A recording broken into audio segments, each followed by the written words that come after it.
Shalom saudara yang dikasihi Tuhan, selamat datang di podcast CWS Gedung Kenanga God is Still Writing, edisi spesial ulang tahun. Tuhan masih menulis dalam kehidupan kita. Hari ini topik kita lebih spesifik, berjudul The Way I Didn't See, jalan-jalan yang saya tidak lihat ketika rencana yang kita sudah buat tidak berjalan sebagaimana yang kita inginkan atau rindukan. Nah, bersama kita bersyukur ada Ebi dan Regina yang akan share kehidupan mereka. Mungkin kita langsung saja, apa tuh Eb? Rencana-rencana indah yang sempat kamu miliki dalam hidupmu, dalam pelayanan dan lain sebagainya. Shalom buat teman-teman semua. Terima kasih Kak buat kesempatannya. Jadi kalau berbicara mengenai rencana-rencana indah, saya berasal dari keluarga yang sudah percaya sama Tuhan, dan keluarga saya membawa kita anak-anaknya untuk mengenal Tuhan dan membawa ke dalam dunia pelayanan. Dan saya sudah terjun di dunia pelayanan sejak remaja sampai dewasa. Sampai saya menikah itu juga masih ada dalam dunia pelayanan. Jadi itu saya pikir adalah satu paket yang sempurna, paket yang lengkap, karena sudah ada keluarga yang di dalam Tuhan, kita pelayanan, kita punya lingkungan yang juga sangat mendukung kita ya secara rohani gitu. Jadi intinya kita juga pelayanan, melayani yang bagus, yang indah-indah gitu. Jadi pemandangannya indah lah, lengkap lah secara full gitu. Kalau di dalam hidup aku ya, terlebih ketika saya sudah menikah juga saya menikah dengan sesuai dengan kriteria yang saya rindukan. Amin. Pasangan hidupnya. Puji jadi dekat dengan Tuhan, dan saya pikir akhirnya sudah punya pasangan, baiklah saya akan memasuki kehidupan yang pasti lebih indah lagi. Harusnya lancar-lancar semua. Harusnya lancar-lancar semua karena mendukung nih semua faktor di lingkungannya. Puji gitu. Oke. Seperti itu Kak. Terima kasih Ebi. Kalau Regina, gimana tuh rencana-rencana indah yang sudah jelas nih di depan hidup kamu? Oke, shalom semuanya. Saya Regina. Jadi waktu itu di tahun 2019 ya Kak. Saya itu seorang yang baru lulus sebagai seorang mahasiswa, yang dimana saya mendapatkan pekerjaan tuh hampir menunggu sekitar 8 bulan lah gitu. Dan di situ saya sebagai seorang remaja yang aktif dalam pelayanan, di kepengurusan juga, punya banyak mimpi yang pastinya baru bekerja dan pengen membangun karir lebih lagi gitu Kak. Di situ juga saya pikir pelayanan jalan, terus pekerjaan juga lancar, relasi dengan teman-teman juga baik, terutama juga hubungan dengan Tuhan semakin berangsur baik. Karena memang jika lihat historinya di masa-masa itu tuh saya lagi rajin-rajinnya tuh Kak sharing firman Tuhan di sosial media gitu. Jadi berbagi tentang kebaikan Tuhan. Bahkan beberapa hari sebelum kejadian yang menimpa saya yang nanti juga akan saya ceritakan, saya mengupload sebuah quotes bahwa ada mujizat yang terjadi dalam hidupmu gitu. Supaya itu buat orang lain, tapi seringkali mungkin aku gak melihat tuh waktu itu, dan sekarang aku rasa banyak pekerjaan Tuhan yang patut aku syukuri. Semua berjalan baik, dapat pasangan hidup yang cinta Tuhan, sesuai kriteria, pelayanan berjalan baik. Di Regina juga lulus dapat kerja 8 bulan termasuk gampang ya. Maksudnya saya termasuk cepat untuk bisa dapat pekerjaan, pelayanan lagi cinta-cintanya Tuhan, lagi berapi-apinya nih. Harusnya perlindungan Tuhan sempurna dong ya dalam seluruh kehidupan kalian, dan semua yang kalian rencanakan harusnya tercapai. Then what happened? Mungkin bisa dari Ebi dulu. Ya, sampai satu titik kurang lebih kalau aku lihat kebaikannya Tuhan berarti berjalannya itu kurang lebih 3-4 tahun ini ya gitu yang aku lihat. Tapi mundurnya itu sekitar kalau dihitung ya berarti 10 tahunan lalu ya Kak. Itu terjadi. Jadi gak lama setelah aku menikah, saya melahirkan anak yang pertama. Itu terjadi saya harus menstop semua pelayanan. Terjadinya saya dikeluarkan dari salah satu pelayanan saya. Yang sudah memang saya jalankan gitu ya, dari awal gitu. Tiba-tiba saya harus berhenti, padahal itu kita bangun sama-sama dari saya remaja gitu, sampai akhirnya saya harus kamu nggak bisa join lagi ya karena ini membutuhkan konsentrasi yang lebih tinggi, harus yang rutin dan sebagainya gitu. Nah sementara di situ kan saya udah berkeluarga ya, sudah punya anak gitu kan. Dan oke, saya coba terima gitu kan, walaupun saat itu saya sampai, inikah yang saya dapatkan gitu kan. Sudah kita berjuang dan segala macam gitu ya. Saya harus keluar gitu. Kayaknya kok sedih banget ya. Mau marah Kak, karena ada banyak anak baru yang di situ. Mereka join gitu loh, tanpa tahu perjuangan kita dari awal seperti apa gitu kan, membentuk pelayanannya gitu. Kayaknya enak banget gitu kan. Kemudian saya juga gak hanya satu anak yang Tuhan ya berikan, tapi kemudian saya harus mengandung, kemudian saya harus melahirkan sampai anak saya yang ketiga. Tapi saya stopnya itu di anak saya yang pertama. Kemudian suami saya bilang bahwa saya harus kamu berhenti dulu dari pelayanan. Itu dari suami saya sendiri loh ya. Awalnya saya bilang, loh kenapa? Apa yang salah? Saya bisa kok, saya masih bisa jalanin kok gitu. Saya pasti oke kok. Kamu sekarang sudah ada prioritas yang lain, dia bilang. Jadi kamu harus konsentrasi. Saya nggak terima gitu loh sama suami saya sendiri juga kan. Nah di saat saya posisi sedih, saya keluar dari tim. Kemudian suami saya sendiri memutuskan, oke, stop dulu pelayanannya gitu ya. Ditambah habis itu orang yang paling support saya yaitu papa saya harus dipanggil Tuhan dalam perjalanannya ya. Gitu. Jadi bagi saya kok sedih banget ya gitu. Hilangnya banyak banget gitu Kak. Jadi rasa hilang itu benar-benar membawa saya tuh kayak, saya kalau lihat teman-teman lagi pelayanan di atas gitu ya, saya sedih sendiri gitu. Tuhan, kok saya di sini ya gitu. Kok saya cuman duduk. Kok saya lagi kayak begini doang ya Tuhan ya gitu. Aduh, sorry ya Kak. Jadi ngeliat teman-teman tuh kayak, aku kok nggak di situ lagi ya. Aku nggak di situ, terus aku harus kehilangan papaku. Dan yang paling sedih tuh Kak, papa tuh pergi saat aku ulang tahun tanggalnya. Jadi itu kayak gitu ya. Jadi lengkap lah bahwa saya akan mengingat tanggal ini gitu ya. Gitu. Jadi apa sih Tuhan sebenarnya intinya gitu? Apa sih Tuhan maksud Tuhan sama semuanya ini gitu? Saya harus berada di lembah yang benar-benar bagi saya tuh lembah Kak. Lembah yang kayaknya gelap gitu loh. Karena sudah biasa pelayanan gitu kan konotasinya.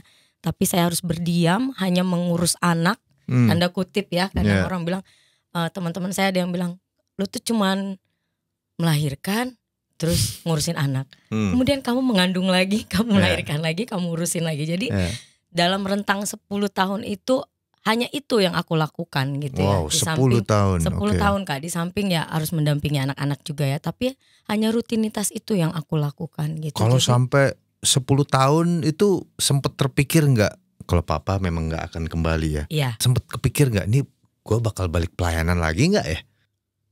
Saya di posisi itu menganggap bahwa saya tidak akan pernah kembali. Tidak akan bisa kembali lagi. Tidak akan pernah kembali karena saya sudah punya 3 anak di situ ya. Udahlah gitu ya, sudah mau apa lagi gitu. Jadi dan gak ada ibu rumah tangga aja. Jadi bakalan jadi ibu rumah tangga karena kan harus ngurus anak. Abis itu saya harus bawa mereka sekolah, ngajarin lagi. Sebetulnya itu pelayanan juga. Sebenarnya cuman gimana pun kalau ngelihat orang lagi melayani nangis juga. Nangis juga karena kita berasal dari situ. Karena kita tumbuh di situ gitu kan. Once kalau kita harus ternyata ada di posisi seperti ini, kita mau ngapain ya gitu. Jadi ada satu yang hilang aja ada banyak yang hilang. Ini saya yang salah jalan apa Tuhan yang gimana sih ini? Udah ini ideal semuanya kok jadi begini begitu. Betul, ya. Kak. Ini sebenarnya harus saya alamin apa enggak sih Tuhan? Kok jadinya kayak begini ya? Di luar dari yang aku pikirin gitu, di luar yang aku bayangkan. Thank you sharingnya Ebi. Mungkin Regina bisa share pengalamannya. Hari itu tanggal 15 Maret 2019 Kak. Sebagai seorang pegawai yang masih probation, kantor aku itu sekitar daerah Cakung, jadi aku aktif menggunakan KRL pulang pergi, dan aksesnya itu melalui stasiun Buaran. Saat itu rasanya seperti hari yang biasa aja aku laluin, dan aku lagi menunggu kereta untuk pulang kerja, di mana di sana pasti sangat amat padat, orang banyak juga ingin pulang kerja. Kemudian saat aku sedang menunggu kereta itu, ada kereta antar kota yang hanya lewat melintas saja. Namun memang dari arah yang berlawanan, pelat kereta reflektif yang biasa kita lihat gitu ya, itu tuh lepas dari keretanya, kemudian terpental ke area peron. Dan itu menancap di kaki kananku di atas tumit persisnya. Pada saat itu aku masih sadarkan diri, aku tersungkur dan banyak orang yang menghampiri aku pada saat itu. Ada yang histeris, ada juga yang mencoba menenangkan aku. Karena memang pada saat itu aku tidak merasakan kakiku sama sekali dan aku belum melihat kondisinya seperti apa. Kemudian petugas dari stasiun Buaran itu mencoba membawa aku ke unit kesehatan mereka sambil menunggu kendaraan untuk mengantar ke rumah sakit. Di situ mereka mencoba memberhentikan pendarahan yang ada dan barulah di situ aku mencoba bangun dan melihat kondisi kakiku. Dan di situ aku memang merasa shock, kayak takut gitu Kak, bingung, apalagi aku nggak bisa ngerasain kaki aku gitu ya. Hampir setengah sadar karena memang pendarahan yang cukup banyak di daerah bawah, bagian alat gerak bawah tuh biasanya memang pendarahannya bisa cukup hebat. Sambil menunggu mobil yang akan mengantarkan aku ke rumah sakit, di situ pikiran aku kalut gitu, hal yang seaneh ini, yang mungkin dianggap orang tuh kok apes banget sih kamu gitu, dari sekian, kan ada banyak ya orang di situ ya. Sekian banyak kaki gitu loh Kak, yang mungkin bisa dipilih ya. Aku tidak maksudnya tidak berpikir untuk orang lain, tapi why me God? Aku terus bertanya dan kayak kenapa aku Tuhan, kenapa? Dan aku di situ nangis gak berhenti. Aku telepon mamaku untuk, Ma aku ada kecelakaan nih Ma, tolong segera datang gitu. Dan di situ aku langsung diantar ke rumah sakit. Yang mungkin bikin aku lebih down lagi, di UGD itu sedang tidak ada dokter bedah. Jadi keputusannya hanya diobservasi oleh dokter umum. Dan dokter umum memang menyampaikan bahwa tendon besar pada kakiku putus. Dan juga banyak saraf juga yang putus pada saat itu. Di situ diputuskan untuk ditutup terlebih dahulu lukanya dan akan dioperasi besok pagi. Makin rasa takut karena aku berpikir aku masih probation, kemudian aku masih muda pada saat itu, aku umur 22 tahun Kak. Apakah aku harus menjalani kehidupan aku dengan keadaan kaki yang gak sempurna, lumpuh. Banyaklah pikiran manusia yang benar-benar menggerogoti jiwa aku pada saat itu gitu. Sampai aku gak bisa berpikir rasional lagi. Kerjaan aku tuh cuman nangis. Karena perasaan aku itu cukup bingung gitu dengan kejadian tersebut. Kemudian Kak, beberapa hari pertama setelah kecelakaan itu banyak orang yang mengunjungi aku. Bahkan teman-teman terdekat, keluarga terdekat, dan hamba Tuhan juga dari CWS yang datang buat mendoakan. Banyak teman kuliah, teman SMA yang datang support. Bahkan sampai mereka share story di Instagram menyemangati aku, memberikan firman, lagu-lagu penguat. Tapi rasanya tuh seperti hampa Kak. Jadi gak ada yang bisa mengisi rasa kebingungan, ketakutan, bahkan kekecewaan dan marah yang aku pikir itu kayaknya untuk Tuhan deh gitu. Karena aku sudah pelayanan, aku jatuh bangun, tapi aku tuh berusaha bangkit sebagai seorang anak muda yang notabene susah loh hidup di zaman sekarang gitu ya Kak. Tapi aku pengen hidup benar pada saat itu. Tapi kenapa Tuhan pilih aku untuk menghadapi ini gitu, mengalami ini. Sejak hari itu tuh semua rasa sakit yang gak pernah aku rasain Kak, karena itu operasi besar pertama aku, itu mulai ada dalam hidup aku. Mau sakit hati, sakit fisik itu aku rasain di situ Kak. Dan aku jujur aku kecewa. Aku sempat marah, tapi memang karena ada firman ya Kak. Ada secercah kecil yang bilang di hati aku, ya aku percaya sih Tuhan sama rencanamu gitu. Tapi aku bilang yang penting Tuhan jangan tinggalin aku ya. Aku bilang kayak gitu Kak. Walaupun ya aku juga gak ngerti apa yang mau Tuhan buat pada saat itu ya Kak. Kejadian itu memang sampai sekarang pun menjadi pengingat aku gitu.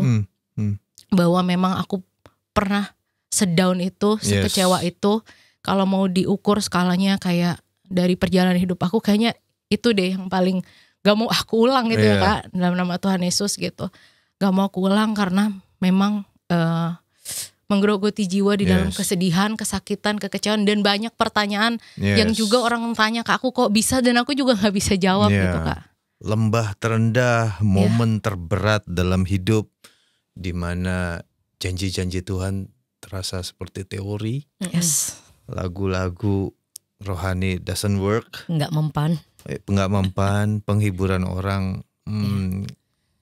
Do you know what you are talking about gitu ya? Kalau Ya, lu nggak bener. ngalamin yang gua alamin gitu, lu ngerti nggak sih yang lu ngomongin itu ya? Tapi toh Ebi, Regina ada di sini sekarang. Yes. Nah itu gimana tuh momen comebacknya di Ebi, mungkin bisa lebih dulu. Momen comebacknya jadi itu dia ya Kak. Waktu aku pikir aku punya anak ketiga itu sudah selesai. Ternyata Tuhan percayakan satu lagi Kak. Puji Tuhan. Jadi 4. Jadi Yes. kalau dipikir sudahlah gitu ya. Cuman once ternyata aku ingat banget bahwa setelah papa nggak ada, aku harus menemani mama ya. Menemani mama di pelayanan di diakonia. Saya berkomitmen, maksudnya kasihan mama udah sendiri gitu ya. Jadi aku jemput dan sebagainya gitu. Di situ aku hanya ya udah lagi nunggu mama mau pulang, kita jemput anak-anak gitu kan sama cucu-cucunya, udah yuk ma, oke pulang gitu. Jadi aku nggak pernah berekspektasi bahwa saya akan melayani kembali gitu ya. Udah jauh lah itu gitu kan. Saya menikmati ini aja udah gitu, lihat anak-anak gitu kan. Tapi satu momen dimana salah satu hamba Tuhan bilang bahwa Ebi bisa bantu nggak WL yuk gitu kan, boleh bantu WL gak, ini kan kita juga kan nggak ada nih, kurang, yuk WL yuk bantu kita. Aku di situ juga cuman gini aja, ya udahlah orang WL cuman ini aja paling juga nggak, belum tentu sebulan sekali kan gitu ya Kak. Jadi ya udah oke lah Kak, jadi masih nganggap itu sebagai hal yang belum yang oke, I'm come back gitu, enggak gitu loh Kak, belum menyadari hal itu gitu. Jadi ya udah oke Kak aku bantu, udah gitu aja gitu. Nah itu ternyata awal dari apa yang Tuhan memang sudah mau bawa nih aku gitu. Sudah cukup sepertinya Ebi istirahatnya gitu. Jadi bahasanya gitu ya Kak. Karena titik baliknya itu adalah ternyata nggak cuman pas pelayanan itu, jadi aku diminta lagi pelayanan oleh salah satu jam ibadah gitu kan. Bi, karena kamu udah datang lagi, ya udah yuk pelayanan lagi ya gitu. Oh, aku tanya dulu suamiku Kak kalau untuk hal itu. Poinnya di situ. Saya tanya ke suami saya. Saya bilang, "Pah, aku ditawarin pelayanan lagi, Pah. Menurut kamu gimana?" Karena kondisinya anak-anak, kita udah punya anak segini banyak nih. Segini banyak. Gitu ya, dan yang kecil masih, aku ingat banget itu masih berapa bulan Kak gitu. Tapi yang lain kan udah mulai beranjak besar ya gitu. Aku masih gendong dia baby gitu 3-4 bulan. Terus aku kan apa-apa harus, karena kita sudah berkeluarga, jadi harus izin kepada suami ya, udah pasangan. Jadi aku izin sama dia, menurut kamu gimana Pak? Gitu. Yang aku tidak expect adalah, tidak harapkan dia bilang seperti ini. Oke, sudah waktunya kamu kembali di dalam dunia pelayanan. Yang real memang, maksudnya yang memang talentanya kamu gitu, yang memang hati kamu di situ, karena anak-anak sudah besar, kamu sudah melayani mereka juga, kamu sudah berada bersama-sama dengan mereka, dan seperti yang dulu aku bilang bahwa pelayanan kamu ya ini, pelayanan kamu keluarga kamu sampai saat ini. Nah sekarang saya izinkan kamu untuk memasuki dunia pelayanan kembali. Nah itu yang jadi momen aku, oh iya ya, oke. Nah di situ aku sambut dengan oke. Semangat nih, apakah ini jadi kesempatan buat aku lagi ya gitu. Nah itu jadi buat aku ada secercah harapan gitu ya. Sepertinya wah, apakah ini Tuhan mulai buka jalan buat aku, terus apakah ini dari pemulihan hati aku, ini hadiah dari Tuhan buat aku dan sebagainya ya. Aku menyambut itu dengan semangat aja sih Kak. Semangat maksudnya ya, nggak mengharapkan ekspektasi yang tinggi-tinggi Kak. Nggak sama sekali. Jadi apapun pelayanan yang saat itu diberikan sama saya ambil itu dengan benar-benar Tuhan, buat aku benar-benar memberikan yang terbaik. Yes. Buat aku gimana nih caranya ya Tuhan, karena kan kita udah lama enggak bergelut di situ ya Kak. Jadi pasti ada grogi, ada khawatir, terus ada ini zamannya udah berubah belum ya? Karena udah bertahun-tahun yang lalu ya gitu. Apa yang harus saya sesuaikan? Tapi ternyata Tuhan tolong saya gitu loh untuk di fase itulah kembalinya saya untuk pelayanan. Gitu. Pintu-pintu yang tadinya ketutup satu demi satu ya, sekarang mulai kebuka juga satu demi satu. Betul. Dan beruntun. Wow, luar biasa. Ibaratnya sungai yang tadi sempat mengering sekarang mulai ada mengalir lagi nih. Betul. Di lahan yang kayak padang gurun, di situ Tuhan bikin sungai, mulai bikin. Dan tadinya aku nggak connect lagi sama, maksudnya nggak connect dalam arti kata gimana ya Kak, sama teman-temanku yang nari gitu ya. Once mereka masih tetap sih, maksudnya kalau waktu aku melahirkan mereka datang, hubungan itu masih, tapi untuk yang mengharapkan pelayanan lagi apa tuh juga aku juga sudah tidak padahal sebenarnya gitu. Tapi ternyata ketuaku yang setia itu tetap berkomunikasi dengan aku, tetap menyambut, tetap yang Bi nanti begini ya, doakan ya dan segala macam, nanti kalau kamu sempat kita bisa gabung lagi, ayo kamu akan gabung lagi ya gitu. Jadi kayak gitu yang kakak bilang, kayak mulai terbuka gitu loh. Di waktunya yang memang sudah Tuhan. Waktunya ininya. Tuhan. Oke, thank you Ebi. Regina mungkin bisa share. Oke Kak, perlahan-lahan memang di proses yang panjang itu ya Kak, di kecelakaan aku itu, aku tuh mulai melihat tangan Tuhan tuh bekerja. Bahkan dari hal-hal yang sangat-sangat amat detail terkecil gitu Kak.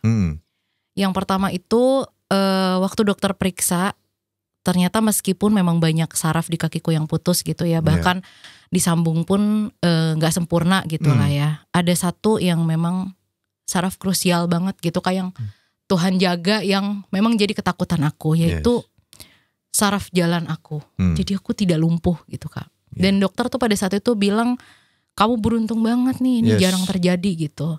Tapi aku tahu Kak, dalam hati aku itu bukan keberuntungan, tapi sebenarnya itu penyertaan Tuhan yang sangat setia dalam hidup aku. Amin. Dan waktu itu kan aku tadi bilang ya Kak, aku baru terima kerja. Aku jadi masih pegawai probation di sana. Aku baru 2,5 bulan lah sekitar di sana. Ya aku pikir secara logika manusia itu harusnya aku bisa aja dirumahkan, diberhentikan, atau probation aku tidak lulus gitu ya. Namun amazingnya Tuhan pakai perusahaan kecil ini di mana aku diterima ya Kak. Dia malah menerima kondisi aku, kemudian dia malah mempercepat proses keluarnya asuransi kesehatan aku. Jadinya aku bisa menggunakan asuransi itu untuk aku fisioterapi di rumah sakit yang lebih baik. Kemudian mereka mengizinkan aku untuk bekerja dari rumah. Mereka memberikan aku laptop, diantar ke rumah untuk aku bisa bekerja. Dan bahkan perusahaan ini tidak memotong sepeser pun gaji bulanan aku kan. Walaupun pada saat itu dinilai aku ya masih kurang produktif. Pasca operasi, pemulihan dan lain sebagainya. Itu benar-benar gak masuk akal ya Kak. Secara pikiran manusia. Tapi itulah Tuhan, Ia bekerja bahkan menembus hal-hal yang mustahil gitu. Mau sistem profesional, manusia yang mungkin aku hadapi, bos-bos yang mungkin pikir ini anaknya gak profit gitu ya, gitu. Bisa aja langsung di cut off, tapi Tuhan pakai perusahaan itu. Dan berikutnya dokter ortopedi aku itu memang bilang kalau untuk kasus seperti aku ini ya kurang lebih untuk kembali berjalan normal itu sekitar 1,5 tahun lah minimal gitu. Tapi entah bagaimana Tuhan bekerja lagi Kak melalui peristiwa itu, cuma sekitar 8 bulan Kak, aku tuh kurang udah bisa berjalan walau belum sempurna gitu ya. Dan dokter sendiri pun juga sampai bilang gitu kayak ini keajaiban gitu ya. Maksudnya kok bisa juga tumbuh dari sambungan tendon itu bisa cepat dan lain sebagainya gitu. Dan aku bilang ini tuh Tuhan gitu. Amin, amin. Gitu. Dan Tuhan bekerja juga melalui manusia ya, tadi di Ebi suami loh kok tiba-tiba memberi kesempatan, kirain saya diharapkan jadi ibu rumah tangga, dan itu pelayanan juga jadi sah-sah aja kalau suami itu, tapi justru beliau yang mendorong. Iya. Di Regina juga dipertemukan dengan, apakah ada dipertemukan dengan seseorang yang membuat kamu yang Iya. berkesan di comebacknya Regina nih? Jadi Kak, proses pemulihan aku itu memang menggerogoti jiwa ya Kak, yang tadi aku Yes. bilang. Aku tuh sampai gak berani cerita ke orang-orang terdekat aku karena aku ngerasa kayaknya orang gak ada yang paham gitu. Kayak takutnya aku menjual kesedihan, terus sakit, terus sekarang kan itu lama ya Kak, 8 bulan, ya hampir setahun gitu. Aku harus mungkin cerita terus, aduh. Sampai akhirnya aku gak cerita. Walau di dalam perjalanan aku melihat mujizat Tuhan nyata ya Kak. Tapi secara manusia itu pasti ada aja yang keraguan, dan di situ aku memang merasa aku terus curiga gitu sama Tuhan. Bakal ada apa lagi sih nih Tuhan di hidup aku nih gitu.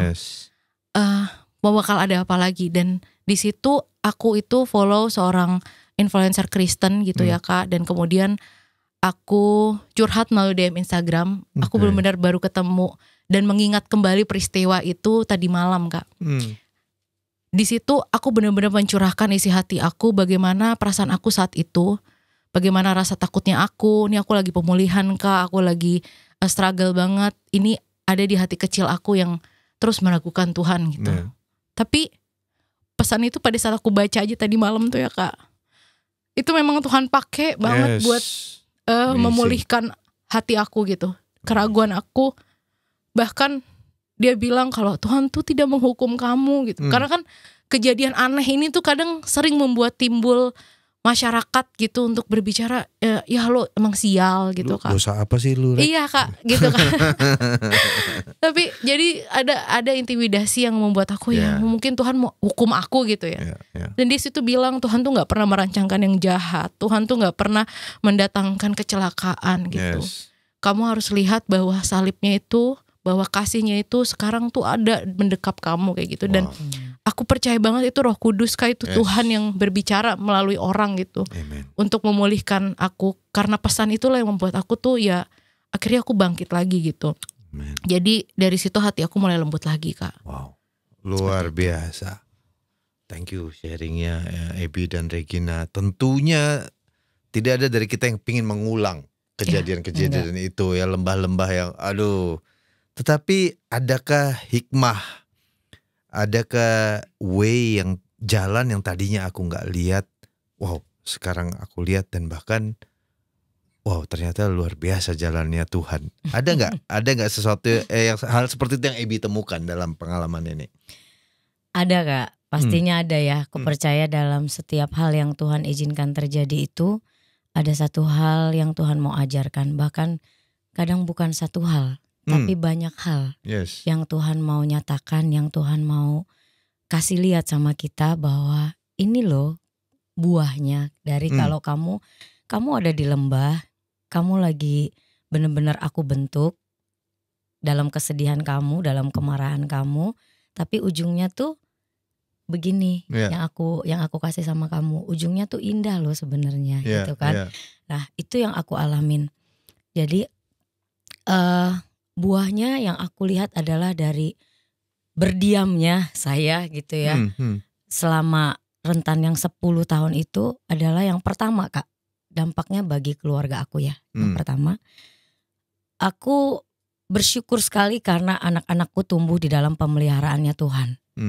Jadi waktu yang aku habiskan 10 tahun untuk mereka, aku hanya bawa ke sekolah minggu, duduk bersama dengan mereka gitu ya. Terus malam-malam cuman bukan malam-malam hanya ayo kita main ayat-ayat hafalan, main ayat Alkitab, main ini gitu ya.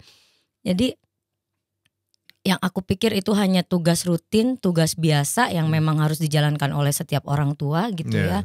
Membawa anak-anaknya mengenal Tuhan, tapi ternyata sebenarnya itu yang harus dilakukan gitu loh Kak. Jadi justru rentang waktu itu anak-anak harus memang disiapkan benar-benar, anak-anak harus dibentuk benar-benar untuk tahu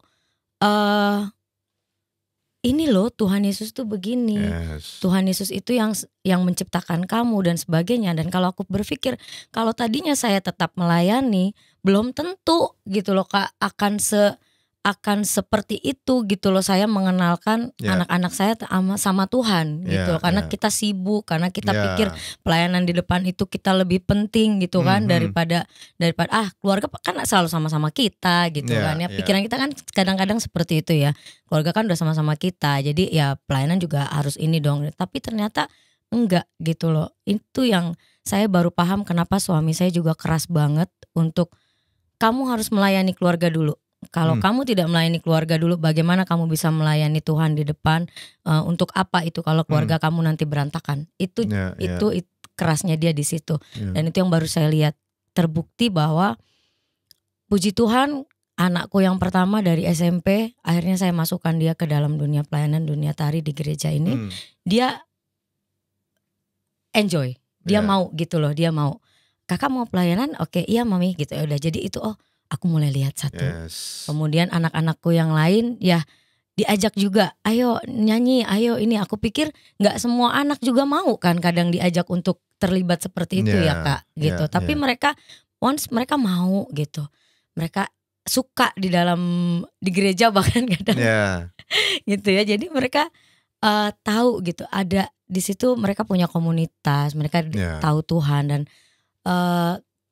yang aku lihat lagi adalah bahwa aku menjadi seorang yang tidak melihat bahwa pelayanan itu kamu harus tampil di depan dan kamu tidak berebut pelayanan. Kamu tidak menganggap pelayanan itu ini kan bidangnya saya, nggak boleh dong kamu iniin, kamu nggak boleh ambil apa yang saya punya nih. Ini saya udah pelayanan nih, ini punyanya saya segala macam. Enggak, aku dibentuk Tuhan jadi yang kapasitas ini yang sedang saya jalankan.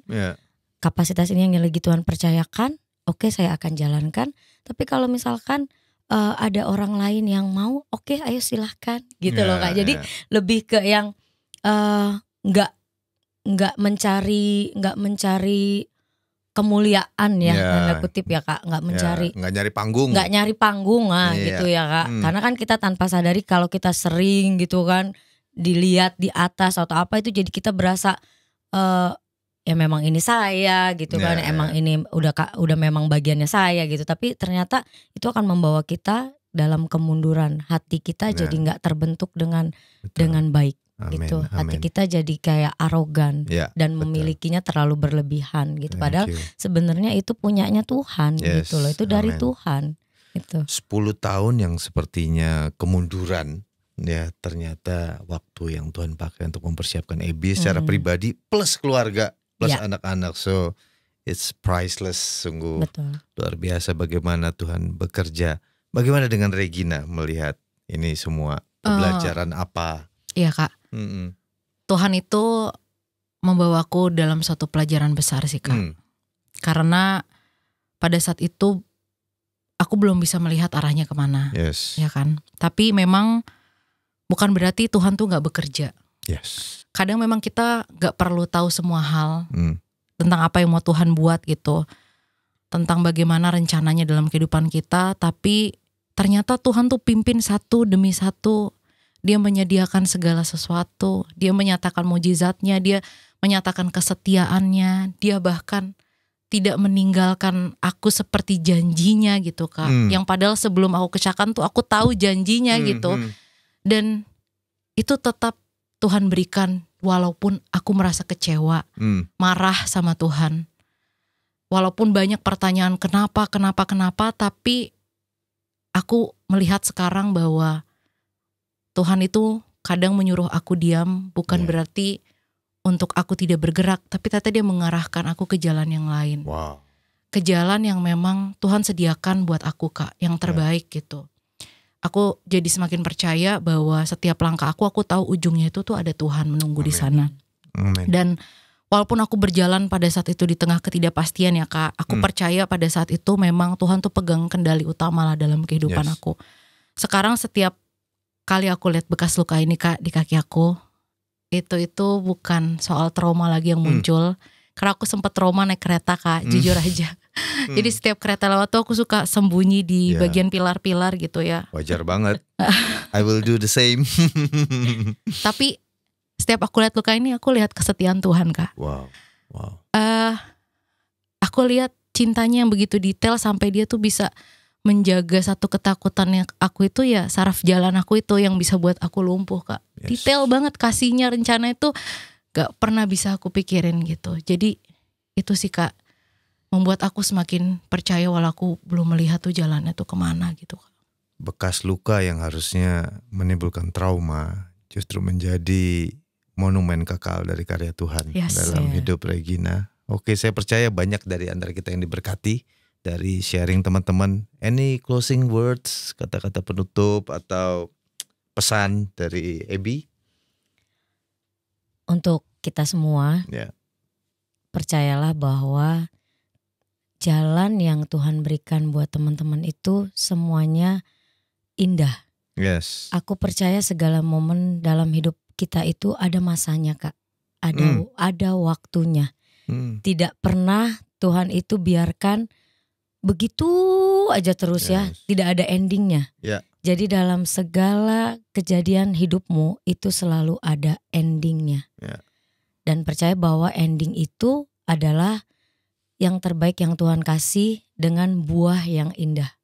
Ada buahnya Ya. kalau aku ya. Gitu. Selalu mendatangkan kebaikan. Mendatangkan kebaikan bagi orang yang mengasihi Dia. Amin. Kuncinya seperti itu. Kadang kita memang juga tidak, kalau lagi di dalam lembahnya kita mengasihi aja sulit gitu ya.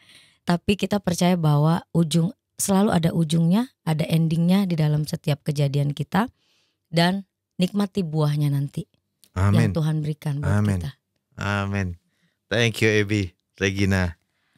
Kalau aku sih Kak, kalau bisa lihat ke belakang ya, aku pengen bilang kalau aku bersyukur kalau semua itu bisa terjadi dalam hidup aku. Bukannya sial itu ya? Bukan. Oke. Karena melalui peristiwa itu Kak, mungkin banyak dari kita juga ada di dalam posisi-posisi yang bingung, takut gitu ya Kak. Tapi berjalanlah bersama Tuhan. Karena dengan begitu kita jadi lebih mengenal siapa Tuhan kita Kak. Yes. Kita jadi lebih tahu apa yang Tuhan mau dalam kehidupan kita. Ya. Awalnya aku pikir itu akhir dari rencana aku, tapi ternyata tuh adalah awal dari rancangan Tuhan yang begitu indah sampai dengan hari ini. Jadi buat siapapun, saudara-saudara yang terkasih, yang lagi merasa, aduh Tuhan tuh lagi buat apa sih dalam hidup aku, mungkin Yes. sedang ada di jalan yang kita tuh gak tahu arahnya kemana, ke kiri atau ke kanan. Tapi biarlah kamu tetap percaya sama Tuhan, dan apapun yang Tuhan kerjakan itu sesuai waktunya, dan itu akan indah. Kamu akan mengalami banyak hal, berkat yang Tuhan juga sediakan di sana. Amin. Terima kasih Ebi dan Regina. Saudara, the way we didn't see. Ada jalan-jalan dalam kehidupan kita yang kita mungkin saat ini sedang tidak lihat. Tetapi sebagaimana saudara-saudara kita, Ebi dan Regina telah menyaksikan, janji Tuhan sungguh nyata. Amin. Dia sedang membuka jalan buat saudara. Dia Amen. sedang menyiapkan kita semua untuk sesuatu yang jauh lebih indah dari yang kita bayangkan. Mungkin kita tidak ngerti saat ini. Tapi Tuhan bukan teori, bukan fantasi. Dia sungguh nyata dalam hidup kita. Amen. Yes. And God is still writing in your life, dalam hidup kita semua. Terima kasih sekali lagi untuk kebersamaannya Ibi dan Thank you, Regina. Kak. Thank you juga. Pasti kita semua diberkati. Amin. Dan sampai di sini, sampai berjumpa dalam podcast CWS Gedung Kenanga God is Still Writing episode berikutnya. Tuhan memberkati. God God bless you all. Tuhan berkati. Thank you.